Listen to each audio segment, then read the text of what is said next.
Sada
Krishna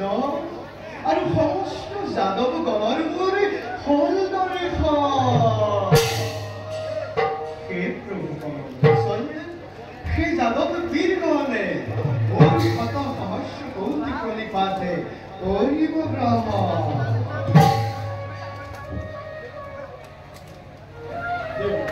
প্ৰভু দেৱৰী কিবা বাতৰি লৈ আহিছে আমাৰ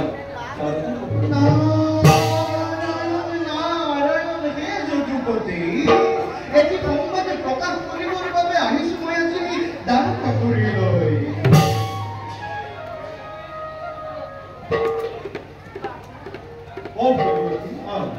কি বাতৰি লৈ আহিছে আমাৰ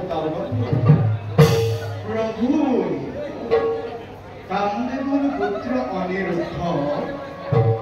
বৰ্তমানে যৌৱনৰ দুৱাৰদলিত কৰিছে প্ৰৱেশ হে প্ৰভু আপুনি দেৱী ৰুক্মিণীক হৰণ কৰাৰ দৰে আপুনি দেৱী ৰুক্মিণীক হৰণ কৰাৰ দৰে কোনোবা ৰূপৱতী যুৱতীয়ে যদি অনিৰুদ্ধক হৰণ কৰিলে তেতিয়া কি হ'ব প্ৰভু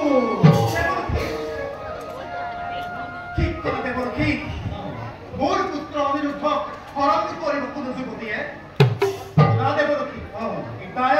তাই সুৰক্ষাৰ দায়িত্ব হয় নিজে কৰিছো গ্ৰহণ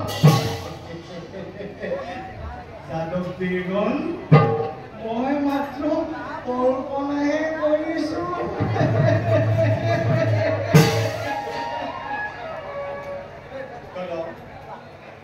দেৱৰক্ষীয়ে কল্পনাহে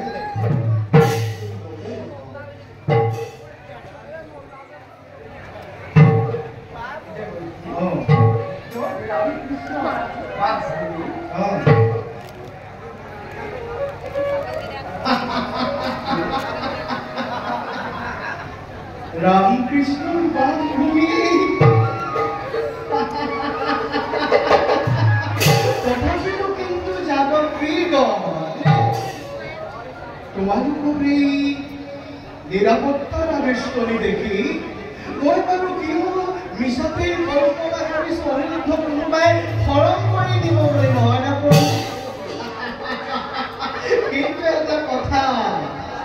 ঠাই কাম হলে ডালত উঠিব আপোনালোকে গমেই নাপাব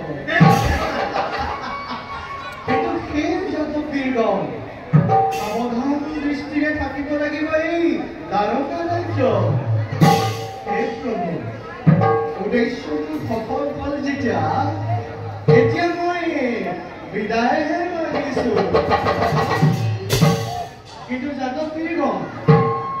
কালৰো কাল বোলে বিপৰীত কাল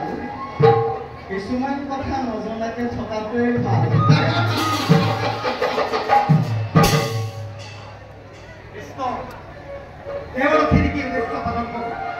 মোক কিন্তু সন্ধিহান কৰি তুলিছে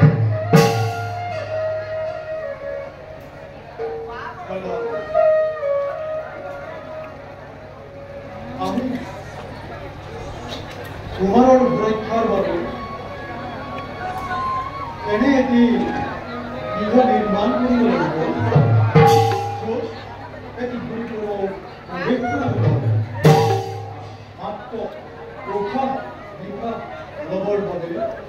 ৰাখিব লাগিব শীঘ্ৰ গতিকে